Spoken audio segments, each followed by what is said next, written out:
마태복음 5장 5절이고요. 성경에 나타나는 복 시리즈 7번째입니다. 우리 한 절이니까 스크린을 보시면서 같이 합독해서 한번 읽겠습니다. 시작. 온유한 자는 복이 있나니 그들이 땅을 기업으로 받을 것임이요. 아멘. 19세기 말 인도를 영국으로부터 독립시켰던 인도의 영웅이 있습니다. 잘 아시죠? 마하트마 간디입니다. 이 간디는요, 인도의 국민들에게 이렇게 외쳤습니다. 영국 사람들을 사랑합시다. 그들을 폭력으로 대하지 맙시다. 우리는 죄도와 싸우고 있는 것이지 사람들과 싸우고 있는 것이 아닙니다. 영국인이 만약 우리에게 매질을 하면 그 매를 맞고 그들이 우리를 감옥에 넣으면 기쁘게 갑시다. 그러나 우리는 그들을 사랑해야 합니다. 이런 간디의 외침은 마침내 인도에게 위대한 승리를 가져다 주었습니다. 온유함의 승리라고 할 수 있죠. 세상은요, 강한 것을 좋아합니다. 세게 해야 말을 듣는다고 생각합니다. 그래서 세상에서 승리하려면 힘을 길러야 한다고 말하죠. 거친 세상을 살아가면서 손해보고 당하고만 살아서는, 약하게만 해서는 자신만 손해라고 말합니다. 물론 맞는 구석이 있습니다. 그러나 항상 맞는 말은 아닙니다. 강한 힘보다도 더 강력한 것이 바로 온유함이기 때문입니다. 인류 역사의 증거는요, 힘으로 상대하려고 하는 사람들보다 부드러움과 온유함으로 상대하는 사람들이 결국은 최종적인 승리를 거둔다는 것을 보여줍니다. 여러분, 인도 역사에서 가장 강력한 때가 언제였을까요? 무굴 제국 때입니다. 16세기부터 19세기에 걸쳐서 약 300년 동안 인도를 통치했던 이슬람 왕조 무굴 제국이었죠. 그런데 아이러니하게도요, 인도가 영국의 식민지가 되었던 때가 언제인 줄 아세요? 그 가장 강력했다고 하는 무굴 제국 시대였습니다. 반면에요, 이 인도를 영국의 식민 지배에서 해방시킨 것은 무굴 제국의 힘이 아니라 간디의 비폭력, 무저항 운동이었습니다. 온유함으로 승리를 한 것이죠.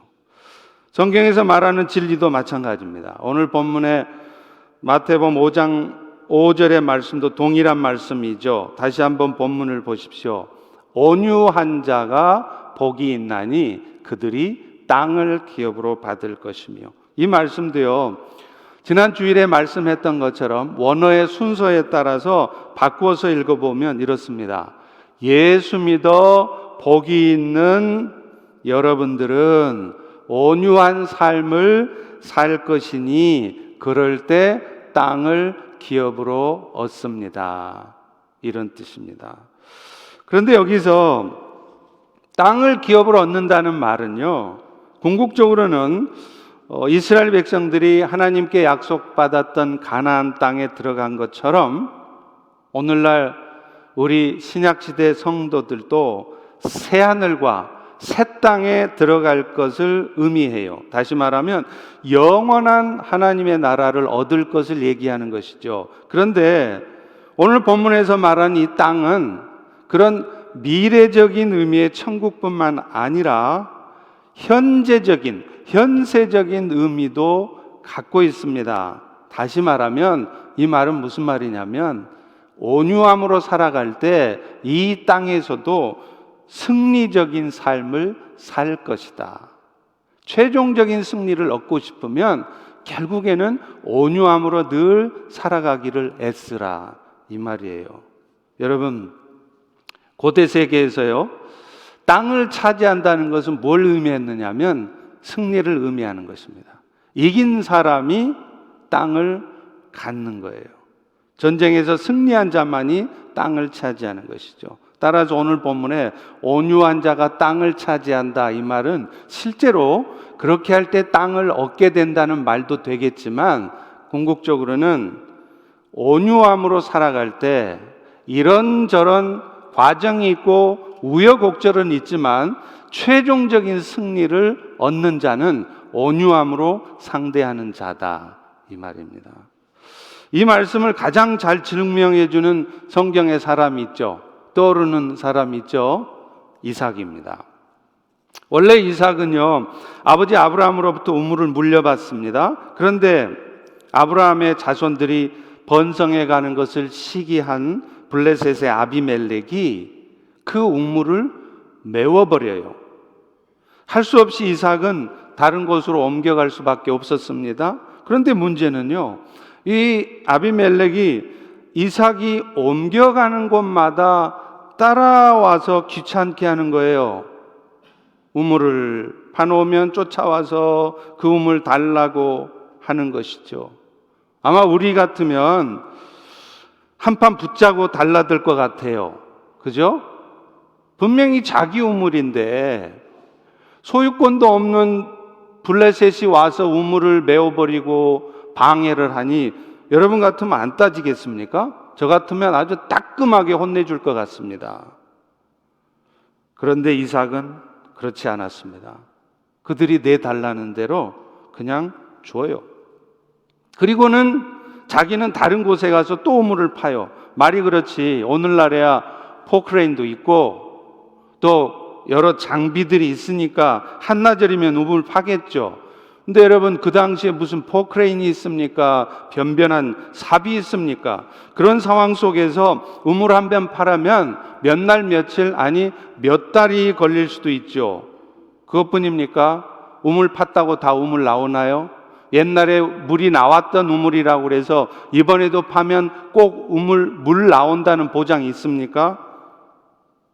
오늘날 과학적인 탐사를 통해 물의 흐름을 다 간파하고 그렇게 파지만 그 당시는 눈대중으로 우물 팝니다. 그러니 우물을 양보하고 간다는 것 정말로 쉽지 않은 일입니다. 그런데 하나님은요, 이렇게 하나님을 신뢰함으로 온유함으로 반응하는 사람들이 이 세상 살아갈 때 봉되지 않도록 지키신다는 거예요. 하나님이 책임지시는 장면들이 나타난다는 겁니다. 저도 여러 번 봤습니다. 블레셋 사람들 앞에 온유함으로 반응했던 이삭 역시 바보가 되지 않도록 하나님이 단돌이 다 해주시는 거예요. 이삭이 다른 곳에 가서 우물을 파면 우물이 나옵니다. 참 신기한 일이죠. 우물만 뺐으면 힘을 못 쓰고 망할 줄 알았거든요. 그래서 쫓아다니면서 우물을 메우고 방해를 했거든요. 그런데 이삭은 그 우물을 내주고 다른 곳에 가서 우물을 파기만 하면 물이 나와요. 그렇게 당하는데도 안 망하는 겁니다. 그제서야 블레셋 사람들이 생각하기 시작했습니다. 저 이삭이라는 사람은 보통 사람 아니구나. 저들은 자신들의 믿는 하나님의 철저한 보호하심 가운데 있는 사람들이구나. 저 사람 잘못 건드렸다가는 내가 박살이 나는 수가 있겠구나 깨달은 거예요. 그래서 어떻게 합니까? 결국 블레셋 사람들이 먼저 와서 이삭에게 화친을 청해요. 아비멜렉이 이삭에게 와서 무릎을 꿇고 고백하는 말을 들으면 그 어리숙해 보이는, 그렇게 살아봐야 맨날 손해나 볼 것 같고 아무것도 못할 것 같은 이삭을 하나님이 어떻게 지키셨는지, 그를 위해 어떻게 하나님이 일하셨는지를 알 수 있어요. 창세기 26장 28절에 보십시오. 그들이 이르되 여호와께서 너와 함께 계심을 우리가 보았으므로, 여호와께서 너 이삭과 함께 있는 것을 나 블레셋의 왕 아비멜렉이 보았으므로 이제 너와 우리 사이에 화친을 맺자. 그리고 나중에 하는 말이 압권입니다. 너는 여호와께 복을 받은 자니라. 이삭은 하나님이 함께하는 자고 또 여호와께 복을 받은 자여서 우리가 아무리 저들을 건드려도 공격해도 절대로 이길 수 없다고 판단을 한 겁니다. 결국 최종적으로 이 아비멜렉과 더 이상 싸우지 않고 화친을 하게 된 우물 이름, 이 이름이 바로 르호봇이에요. 그 이름의 뜻이 뭐냐면 여호와께서 나의 지경을, 바운더리를 넓히셨다, 그런 뜻입니다. 창세기 26장 22절에도 나오죠. 이삭이 거기서 우물을 팠더니 그들이 다투지 아니하였으므로 그 이름을 르호봇이라 해서 이제는 여호와께서 우리를 위하여 넓게 하셨고 이 땅에서 우리가 번성할 것이다. 이삭이 온유함으로 상대했을 때 이삭은 오히려 그들로 인해 자신의 지경을 넓힐 수 있었어요. 처음에 우물 판 거 안 뺏기려고 악착같이 이를 앙당 물고 니들이 뭔데 이 우물을 메워? 나쁜 놈들아 저리 가! 맞짱 뜨고 싸웠으면 이삭은요 그 우물 하나에 있는 곳만 다스렸을 거예요. 그런데 이런 우여곡절 끝에 오히려 이렇게 온유함으로 상대하니까 이삭의 지경이 넓혀졌습니다. 또 있죠. 아주 희미하기만 하지만 하나님을 몰랐던 아비멜렉이 여호와 하나님을 알게 만들어줬어요. 아, 하나님이 참 신인가 보구나. 오늘날 우리에게도 르호봇이 있기를 소망합니다. 악한 자들을 물리치고 최종적인 승리를 하신 후에 여러분의 삶을 통해 하나님의 이름이 높여지는 르호봇의 역사가 여러분들에게도, 여러분의 비즈니스에도, 여러분의 삶에도 나타나기를 바랍니다. 제가 혹시요, 여러분 중에 혹시 비즈니스를 시작하려고 하시거나 뭔가 새로운 일을 하시려고 하는데 이름이 필요하신 분이 있을 것 같아요. 오늘 이 말 듣는 것을 기도의 응답으로 하십시오. 그 이름을요, 르호봇이라고 한번 지어보세요. 여호와께서 여러분의 그 일과 사업에 지경을 넓혀 주실 것이고 또 이 땅에서도 번성하게 하실 것입니다. 무엇보다도 그 일을 통하여서 주변의 사람들이 여러분 때문에 여호와 하나님의 이름이 높임 받도록 하실 것입니다. 대신에 한 가지 지키셔야 할 게 있습니다. 한순간도 안 지려고,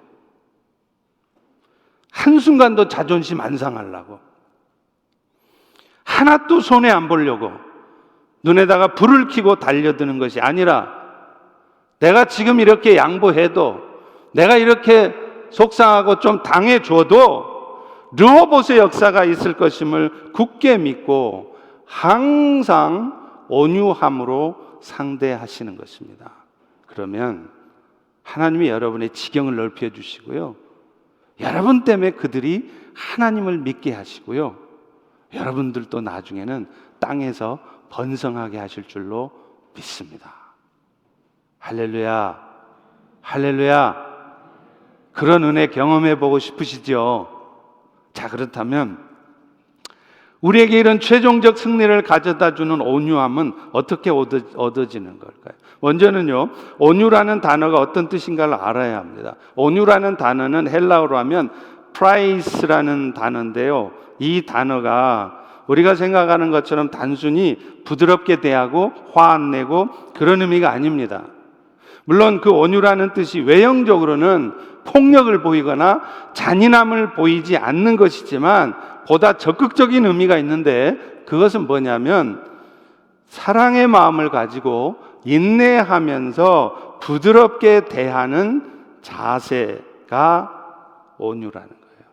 그러니 우리가 막 화 안 내고 막 잔인하게 막 폭력을 가지고 상대하고 맞짱 뜨고 그런 거 정도는 안 할 수 있겠는데, 진짜 그 영혼을 사랑하는 마음으로 나를 힘들게 하는 그 사람, 또 나를 어렵게 만들고 있는 이 상황을 부드럽게 스펀지처럼 받아낸다고 하는 것 결코 쉽지 않을 겁니다. 여러분 지금 이 순간에 이 말씀을 듣는 순간에 여러분 느끼고 있을 거예요. 그런 의미에서 온유함으로 살기 위해 가장 먼저 필요한 게 뭐냐면요, 모든 것이 하나님으로부터 왔다는 것을 인정하는 겁니다. 다시 말하면 여러분의 비즈니스, 여러분의 삶, 여러분의 가정, 이 모든 삶 속에서 하나님의 주권을, sovereignty를 인정하라는 거예요. 존 오웬이라고 하는 청교도 설교가가 온유한 인격이 되는 비결을 이렇게 말합니다. 온유한 인격은 오직 하나님의 주권에 대한 정당한 반응에서 온다. 그러니까 내 삶에, 내 비즈니스에, 내 가정에, 내 교회에 하나님의 주권, 하나님이 다스리시고 하나님이 통치하시고 하나님이 일하신다는 그 sovereignty를 인정하지 않으면 여러분은 절대 온유함의 승리를 맛볼 수 없다는 거예요. 굉장히 중요한 말입니다. 앞서 말했던 블레셋 사람들 끈질기게 쫓아와서 우물 달라고 할 때 여러분 그 우물이 내 것이라고만 생각하면 절대 내주기 싫죠. 내가 지금 이 비즈니스를 내가 미국 이민 와서 얼마나 죽을 똥 살 똥 해서 이루어 놓은 건데 이걸 저놈들이 뺏어간다고? 안 되지. 그런데 그 우물 자체가, 내가 지금 이루어 놓은 이 비즈니스 자체가 하나님으로부터 받은 것이라고 생각하면 마음이 좀 편해지죠. 사실 오늘날 우리에게 구원주가 되신 예수님 대신 하나님은 그리스도의 영이신 성령을 보내셨어요. 그래서 지금 이 순간에도 여러분이 느끼시든 못 느끼시든 상관없이 이미 성령 하나님이 여러분 안에 함께 여러분과 일하고 계십니다. 이거 하나만 잘 붙들고 살아도요, 세상 살아가면서 비즈니스 하면서 직장 생활하면서 마음이 많이 편안해집니다. 그리고요, 이런 마음을 가지고 살아가면 의외로요, 그렇게 안 풀리던 문제들이 쉽게 풀려지는 걸 경험합니다. 진짜 하나님이 등장하셔서 여러분이 생각지도 못한 방법으로 하나님이 풀어내시는 것을 여러분이 경험하실 것이기 때문에 그렇습니다. 그런데 우리는 이 사실을 알지 못해요. 또 믿지 못해요. 끝까지 붙들지 못해요. 그래서 이 눈에 보이는 대로만 판단하고, 눈에 보이는 대로만 불평하고, 눈에 보이는 대로만 맞상대해서 꼼짝 못하게 만들어 놓으려고 그러죠. 뻔때를 보여주려고 그러죠. 내 생각대로 상황을 만들어 가려고 그러죠. 그러다가 된통 당하는 사람들이 종종 있습니다. 눈에 보이는 것들, 물질들이요, 우리 뜻대로 우리가 열심히 노력한다고 내 뜻대로 다 쥐어지지도 않습니다. 이미 지금 여러분 코로나 바이러스 팬데믹을 통해 경험하고 있잖아요. 혹시 쥐었다 해도 자칫 잘못하면요, 그것이 내 삶의 올무가 돼서 여러분으로 하여금 어쩌면 평생을 그것에 대한 염려, 눈만 뜨면 그 생각이에요. 아침에 일어나기만 하면 요 비즈니스, 요 직장 생활, 그래서 늘 걱정, 근심에 사로잡혀 사니 하루가 편할 날이 없어요. 얼굴 표정을 보면 항상 그늘져 있습니다. 항상 모든 게 못마땅해요. 심각해요. 제가 늘 얘기하는 것처럼 too serious인 거예요. 이렇게 눈에 보이는 것들, 또 물질이 갖는 힘을 잘 알고 있었는지 마르틴 루터도 구원을 위해서는 세 가지 회심이 있어야 되는데 이 세 가지를 이렇게 말합니다. 첫 번째가 머리의 회심이래요. 두 번째가 가슴의 회심인데 세 번째가 돈 지갑의 회심이라고 합니다. 다른 것은 다 되는데 돈에 대해서만큼은 사람들이 좀처럼 안 변하는 거예요. 참 저분 신앙 좋다, 믿음 좋다 싶은데 결정적으로 돈과 관련된 일에 있어서는 희생 안 하려고 그럽니다. 손해 안 보려고 그럽니다. 그게 우리 인간들의 어쩔 수 없는 모습이에요. 그런데 우리가 정말 기억해야 될 것은 내가 오늘 쥐고 있는 이 재물, 많고 적음을 떠나서 이거 내 거 아니라는 거예요. 하나님이 우리에게 맡겨주신 거랍니다. 그러니 내가 갖고 있는 이 재물도 내가 열심히 일했기 때문에 얻어진 것이 아니라 하나님이 주신 것이라 생각해야 돼요. 그리고 지금은 내 손 안에 있지만 여러분, 그것이 언제 여러분도 생각지도 못하는 방법으로 한순간에 날아갈지 여러분이 도대체 어떻게 해야 아십니까? 그것을 우리가 분명히 기억하고 살아갈 때 우리는 비로소 욥처럼 모든 것을 다 잃어버린 상황 속에서도 우리 같으면 절망하고 막 불평 늘어놓고 그럴 것 같은데 욥은 이렇게 고백했었습니다. 욥기 1장 21절이에요. 내가 모태에서 알몸으로 나왔은즉 알몸이 그리로 돌아갈지라 주신 이도 여호와신데 거두신 이도 여호와실 것이니 내가 모든 걸 잃어버린 이 상황에서도 여호와의 이름이 찬송받을지어다. 그럴 때 비로소 우리는 모든 것을 다 잃어버린 상황에서도 온유함을 잃지 않는 것입니다.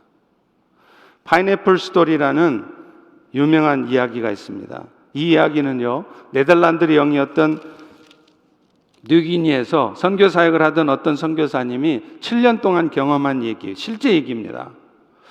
이 선교사님이 선교지에 있을 때 한 가지 소원이 하나 있었는데 파인애플이 그렇게 먹고 싶었대요. 그래서 본국에서 파인애플 묘목을 가져와서 자기가 함께 살고 있는 형제들하고 그걸 심었습니다. 마침내 수확 때가 되어서 파인애플을 따먹으려고 그러는데 파인애플을 누가 다 따가버린 거예요. 누가 따갔냐? 자기와 함께 그 파인애플 묘목을 심었던 형제들이었어요. 화가 난 선교사님이 이거 도대체 누가 따갔어? 그랬더니 그 형제들이 이렇게 말했답니다. 이곳의 정글의 법칙은 모든 열매들은 심은 사람의 것입니다. 그러니 우리가 심었으니 우리가 따먹은 겁니다. 그래서 선교사님은 이번에는 이렇게 말을 해요. 그러면 좋다. 이제 앞으로 심은 거는 아예 내가 너희들한테 수확물의 반을 줄 테니까 절대 따먹지 말라. 그런데 놀랍게도 이번에도 한철이 지나고 보니까 다 따먹어 버린 거예요. 이 일 때문에 선교사님이 얼마나 속이 끓어지겠어요. 여러분 같으면 안 그러겠어요? 정말 수고해서 이렇게 만들어 놨더니 어떤 놈이 엄한 놈이 와가지고 덥석 집어가는 거예요. 그러면 여러분 화 안 나요?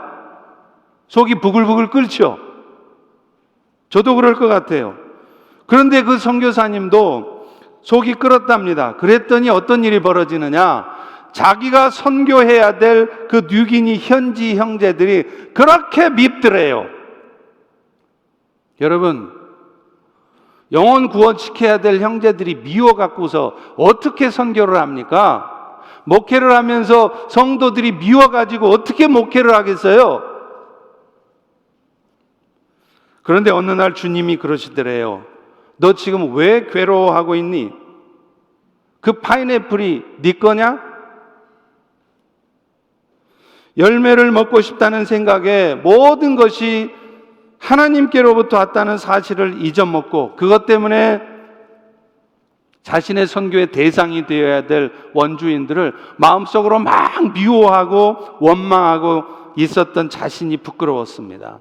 그래서 이 선교사님은 회개하셨대요. 그렇습니다. 그 파인애플 제 것 아니라 원래 하나님 것입니다. 이렇게 인정하고 나니까 파인애플이 안 아깝더래요. 주민들도 그 형제들도 원망스럽지 않더래요. 저 나쁜 놈들, 내 거 가져간 놈들. 그런데 그 후에도 원주민들이 때때로 이 파인애플을 훔쳐가는 일이 종종 있었답니다. 그런데 아십니까? 실제입니다. 놀랍게요. 그 파인애플을 훔쳐가기만 하면 훔쳐간 사람의 아이가 갑자기 병이 나거나 그 집안에 좋지 않은 일이 막 생기는 거예요. 마침내 원주민들도 깨닫습니다. 아, 하나님의 사람을 건드리니까, 저 온유한 사람을 건드리니까 내 삶에 이런 일이 터지는구나 깨닫습니다. 하나님의 것을 도둑질하니까 이런 일이 생기는 것이구나 스스로 고백을 합니다. 여러분, 이게 뭘 말해요? 선교사님 자신이 모든 것이 하나님께로부터 왔다는 고백을 하고 나니까 하나님께서 친히 그 못돼 먹은 원주민들을 다스려 주시는 거예요. 결국 선교사님은 마음껏 파인애플 따먹고 무엇보다도 영혼 구원의 역사를 경험할 수 있었던 것입니다. 두 번째로요, 온유함으로 승리하기 위해서 필요한 것은 지금 나를 이렇게 마음 어둡게 하고 시험 들게 하고 있는 이 상황 자체를 하나님이 나에게 주신 훈련 상황으로 이해하라는 거예요. 여러분, 모세는요, 성경에서 보장한 최고의 온유한 사람이에요. 그래서 민수기 12장 3절에도 이 사람 모세는 온유함이 지면의 모든 사람보다 더하다. 그런데 이런 모세의 온유함은요, 아십니까? 하루아침에 생긴 게 아니에요. 여러분 주변에 보이는 어떤 온유한 신앙의 선배들도 날 때부터 온유한 사람이었거나 한순간에 갑자기 온유하게 된 사람은 없습니다. 자신의 가정 속에서, 부부간의 관계 속에서, 부모 자식 간의 관계 속에서, 교회 공동체 지체들 간의 관계 속에서, 비즈니스, 동료, 부하, 직장 생활 속에서 지속적으로 훈련되어진 결과이지 하루아침에 온유한 사람이 되는 게 아니더라는 거예요. 모세도 그랬잖아요.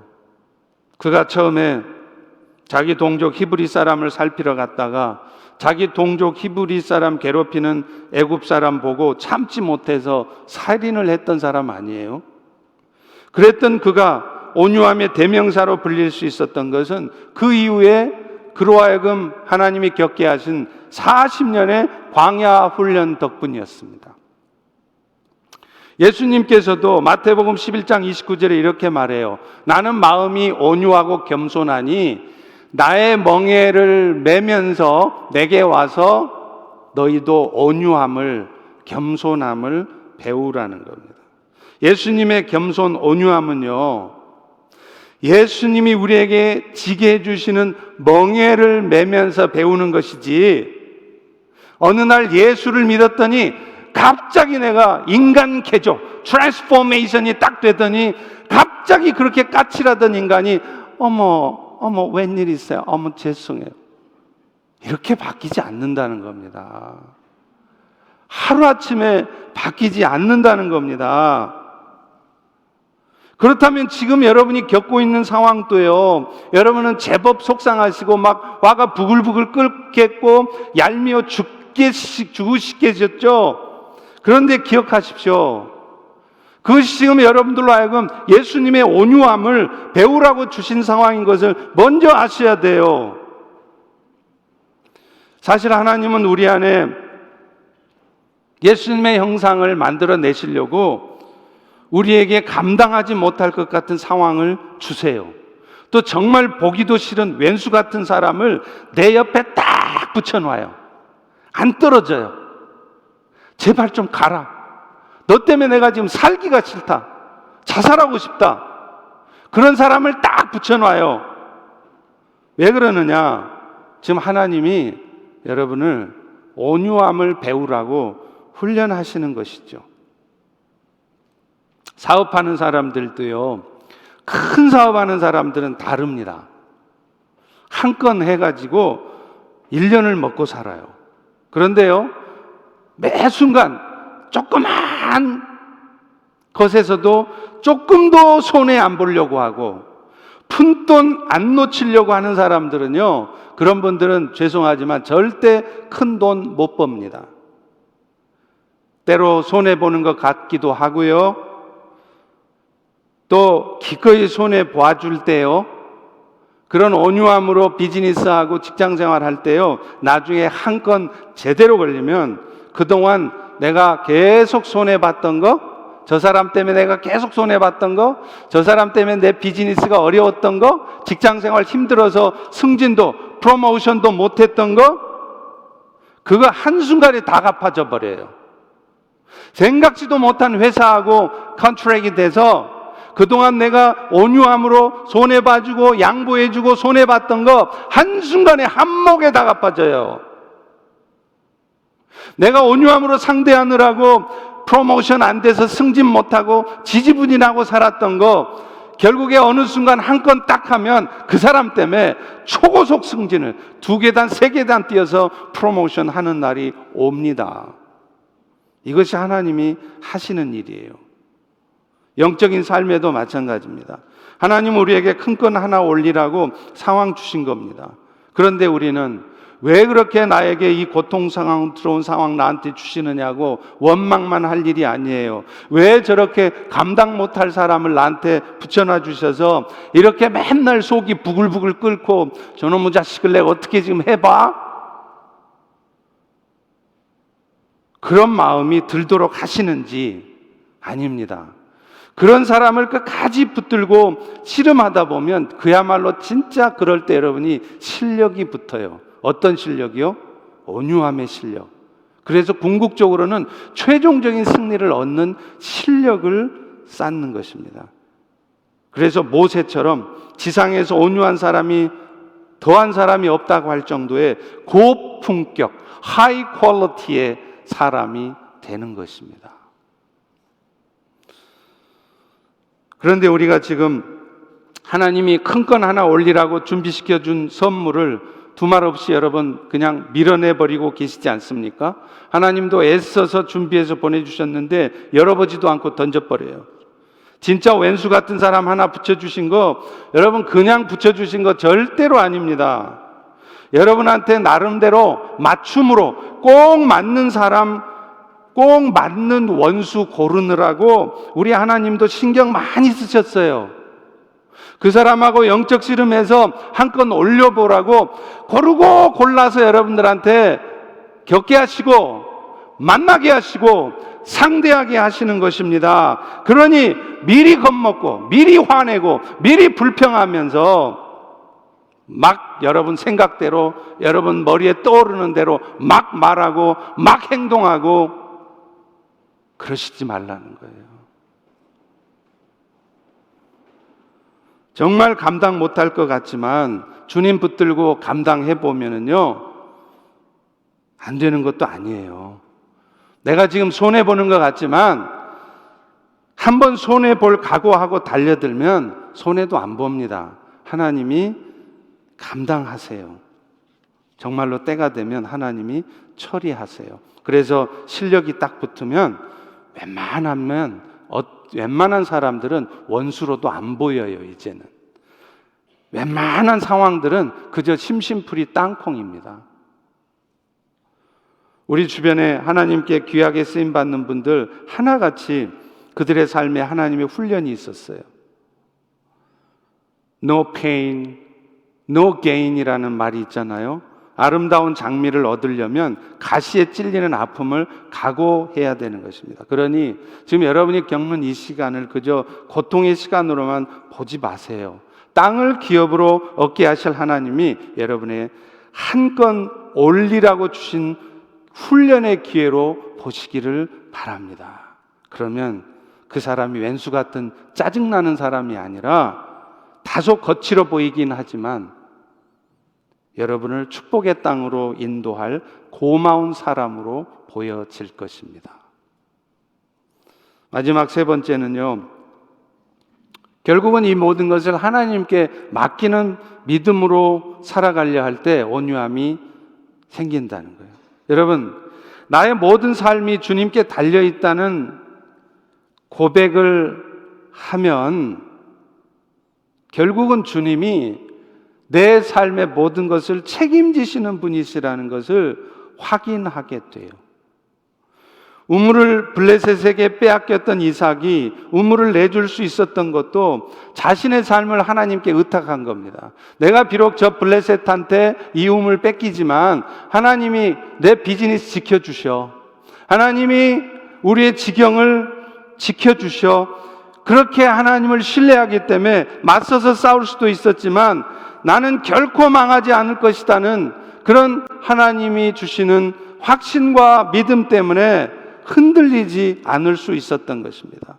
아까 말한 그 선교사님은요, 그 귀한 진리를 깨닫고 나서는 파인애플뿐만 아니라 이제는 다른 모든 것들도 다 주님께 드리기 시작했대요. 하루는 아들이 병이 들어 목숨이 위태롭게 되었는데 의사에게 갈 수가 없었습니다. 그때 깨달아지는 게 있었습니다. 그래서 기도합니다. 하나님, 이 아들도 주님께 바칩니다. 주님이 원하시는 대로 하시옵소서. 이 아들 살려주시든지 불러가시든지 알아서 하세요. 이건 사실 파인애플하고는 비교될 수 없는 중대한 거잖아요. 그렇게 마음의 준비를 하고 하나님한테 올려드렸더니 바로 그날 밤 아들의 열은 내리고 아들은 완쾌되었습니다. 실제 있었던 일입니다. 레위기 19장 23절 25절에 이런 말씀이 있습니다. 너희가 그 땅에 들어가 각종 과목을 심거든 열매가 아직 할례 받지 못한 것으로 여겨서 3년 동안은 그 열매를 먹지 말고 제4년에는 그 모든 과실이 거룩하니 여호와께 드려 찬송할 것이고 제5년에는 그 열매를 먹일지니 너희에게 그 소산이 풍성하리라. 하나님은요, 우리에게 뭔가를 기회를 주실 때요, 테스트하세요. 그래서 그 열매들을, 그 결과물들을 하나님 앞에 드릴 줄 아나 모르나 그걸 보십니다. 그래서 하나님이 주신 열매에 감사함으로 하나님 앞에 드리기를 힘쓰고 하는 사람들에게는 다음 단계 더 큰 축복이 주어진다는 거예요. 테스트에 통과했기 때문이죠. 그런데 조금 뭔가 됐어. 좀 뭔가 벌렸어. 그랬더니 그거 가지고 어떻게 하면 더 많이 해볼까 해서 전혀 하나님께 감사 생각지도 않고 자기 생각대로만 움직여요. 그러면 그걸로 끝이에요. 제가 한국에 있을 때 우리 청년들한테 종종 설교하면 그런 얘기를 했습니다. 너희들 나중에 직장 구하거든 첫 월급은 하나님께 한번 드려봐라. 구약 백성들도 첫 열매는 하나님께 드렸지 않느냐? 오늘 레위기 19장도 그렇지 않느냐? 하면서 첫 열매를 하나님께 드려보라. 이게 신앙 고백 차원에서 드리라는 거예요. 그런 신앙의 자세로 살아가는 청년들이 나중에요, 정말로 하나님의 축복을 받고 더 잘 되고 더 하나님의 영광을 나타냅니다. 여러분, 미션을 처치라고 하는 것도요, 뭔가 많은 일을 하는 것이 중요한 거 아닙니다. 사실은 성도 한 분 한 분들이 자신의 삶의 현장에서 미셔널 라이프를 사는 것이 더 중요해요. 어제 토요일 아침에 여러분 구스푼 선교회 김지혁 목사님 얘기 들어보셨나요? 안 들어보셨으면 오늘 집에 가셔서 홈페이지에서 꼭 들어보세요. 지금 우리 미국의 팬데믹 상황에서 확진자 사망자의 거의 57%, 60%가 라티노랍니다. 그런데 여러분 아시다시피 미국 전체 라티노 인구가 퍼센티지로 하면 30% 정도밖에 안 돼요. 거의 더블이에요. 이유가 뭘까요? 한 집에서, 조그만 집에서 몇 가정이 함께 살아요. 방 2개짜리, 3개짜리에서 5가정이 함께 살아요. 그러니 감염이 안 되겠어요? 신분 문제 해결 안 되니까 실업수당도 못 받아요. 갑자기 해고되면 방법이 없어요. 그러니 못 먹고 굶주리는데, 감염되는데, 죽어가는데, 문제는 사람들이 이런 상황이다 보니까 더 돕지를 않는 거예요. 그러니 상황이 더 심각해진 겁니다. 그래서 사실은 우리가 해야 될 일이 이런 때이기 때문에 더 많은 거예요.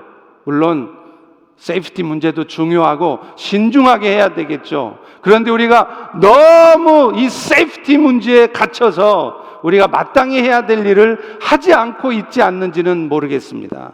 그런데 중요한 거는요, 아무리 그런 미니스트리를 많이 해도 그 과정에서 미셔널 라이프가 없으면, 다시 말하면 온유하지 않고 긍휼한 마음이 없으면요, 그 사역은 좀처럼 열매를 맺지 못합니다. 주변 사람 도와주려고 그러다가 오히려 그들의 마음을 아프게 하고 다치게 하는 수가 있어요. 앞서 말한 파푸아뉴기니 선교사님처럼 원주민들을 마음으로 막 미워하고 원망하는 일이 생겨요. 결국 우리의 모든 권리를 하나님께 내어 맡길 때 우리는 비로소 온유하게 됩니다. 그렇기에 내가 지금 이 상황에서 무엇인가에, 혹은 누군가에 대해 온유함이 아니라 분노로 대하고 있다면 그것은요, 지금 여러분이 여러분의 삶을 주께 드리지 않고 있다는 증거입니다. 분노는 나의 소유를, 나의 삶을 내 것이라 주장할 때 생기기 때문이에요. 권리 주장으로 서로를 피곤하게 만드는 이 세상에서 온유함이 우리 그리스도인들이 추구해야 할 가치입니다. 그리고 그 온유한 삶을 살 때 하나님은 비로소 우리의 삶을 축복하셔서 오히려 최종적인 승리를 얻게 하시고 우리를 통해서 영혼 구원의 역사가 있게 하시고 우리의 지경을 넓혀 주십니다. 이제 온유한 삶을 위해 가장 먼저 하나님의 주권을 인정하시기 바랍니다. 내가 주인 삼은 모든 것 내려놓고 주 앞에 나가시기 바랍니다. 그리고 여러분의 삶이 온유한 삶이 되도록 하나님이 준비해 주신 상황 앞에서 여러분을 주님께 맡기고 감사하시기를 바랍니다. 그럴 때 온유함이 가져다 주는 최종적인 승리가 여러분 모두에게 있게 될 것을 소망합니다. 기도하겠습니다. 하나님, 오늘도 귀한 말씀을 통하여서 우리의 삶이 어떻게 온유함으로 나아가야 할지, 또 그 온유함이 우리에게 어떤 최종적 승리를 가져다 주는지를 깨닫게 하시니 감사합니다. 늘 주의 말씀을, 이 말씀을 잊지 않게 도와주시고 늘 우리의 생각대로, 우리의 마음속에 떠오르는 생각대로, 또 우리의 감정대로 말하고 행동하고 살아가지 않게 하시고 오직 온유함으로 승리하는 우리 모두가 되게 하여 주시옵소서. 예수님 이름으로 기도합니다. 아멘.